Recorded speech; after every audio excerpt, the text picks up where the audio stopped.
കാണും. ചന്ദ്രനിലേക്ക് സൈക്കിളിൽ പോയി മടങ്ങി വന്നൊരു കുട്ടിയെ പോലെ ആകാശയാത്ര നടത്തിയ പട്ടൂസ് എന്ന പട്ടത്തിന്റെ കഥ കേട്ടാലോ?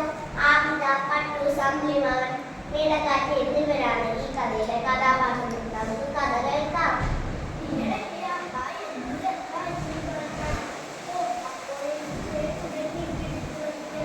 ആദ്യമായാണ് പട്ടൂസ് പറക്കുന്നത്. ഈ പിടിവലി അവന് ഒട്ടും പിടിക്കുന്നില്ല. പട്ടൂസ് താഴേക്ക് നോക്കി. അതാ അങ്ങ് താഴെ ഒരു പൊട്ടുപോലെ. അവൻ സൂക്ഷിച്ചു നോക്കി.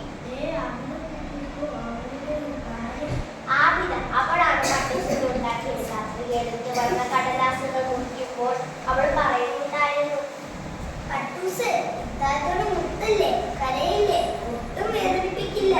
പച്ചരത്തിൽ വളച്ചൊട്ടിക്കുമ്പോഴും അവൾ പറഞ്ഞു, കരയില്ലേ.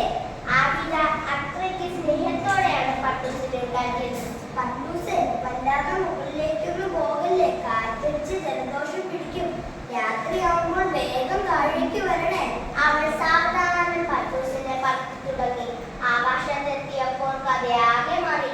പറന്നു രസിച്ചും കളിച്ചു ചിരിച്ചും നേരം പോയത് അവൻ അറിഞ്ഞതേ ഇല്ല. അപ്പോഴാണ് നൂല് ഫോൺ അടിച്ചത്.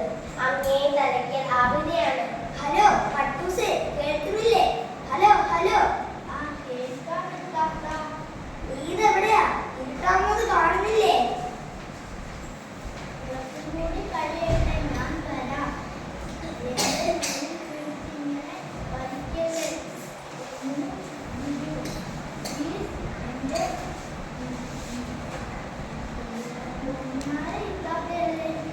ഇല്ല, ഞാൻ പിടിവിട്ടാൽ നീ എങ്ങനെ താഴേക്ക് വരും? അവിടെ എപ്പോഴും നേരെ പാര വീക്ഷിക്കൊണ്ടിരിക്കുന്ന പ്രകൃതി കാറ്റാ.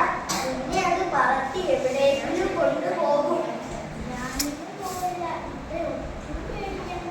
എന്നാലും നൂൽ മേലോട്ടിങ്ങനെ വലിക്കില്ലേ പട്ടൂസ്, ആപത്താണ്.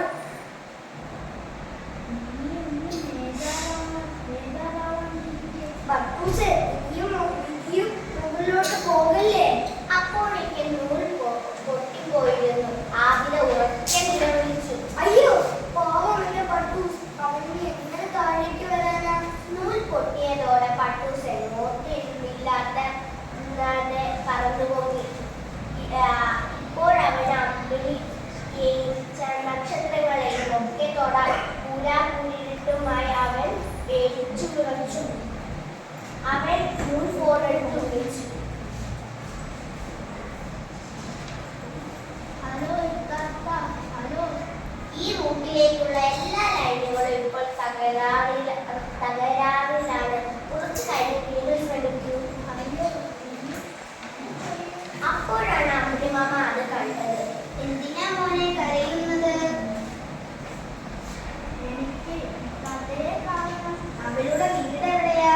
എനിക്കറിയില്ല. ഇനി ഇപ്പോൾ എന്ത് ചെയ്യാനാ? അമ്പിളിമാമ മേടക്കാറ്റിനെ ഫോൺ വിളിച്ചു. ഹലോ മേടക്കാറ്റല്ലേ, ഒരു സഹായം വേണമല്ലോ. എന്താ വേണ്ടത്? പറയൂ. ഈ പട്ടൂസിനെ ആമിതക്കുട്ടിയുടെ അരികിൽ എത്തിക്കണം. അതെവിടെയോ? ചേടാ, ഇതാണിപ്പോൾ നന്നായത്.